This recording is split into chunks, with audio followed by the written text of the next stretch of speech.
واضرب لهم مثل الحياة الدنيا كماء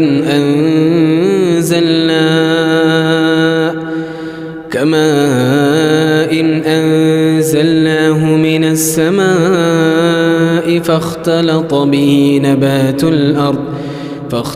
به نبات الأرض فأصبح هشيما تذروه الرياح وكان الله على كل شيء مقتدرا. المال والبنون زينة الحياة الدنيا والباقيات الصالحات خير عند ربك ثوابا وخير أملا. ويوم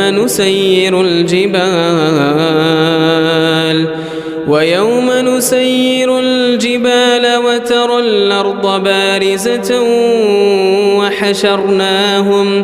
وحشرناهم فلم نغادر منهم أحدا وعرضوا على ربك صفا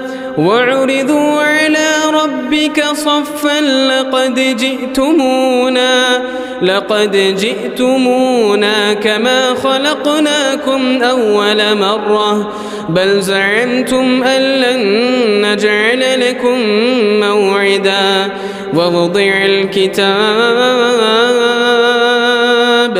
ووضع الكتاب فترى المجرمين مشفقين مما فيه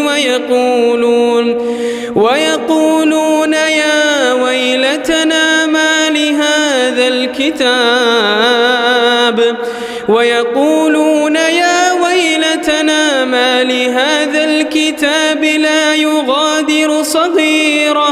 لا يغادر صغيرة ولا كبيرة إلا أحصاها ووجدوا ما عملوا حاضرا ولا يظلم ربك أحدا.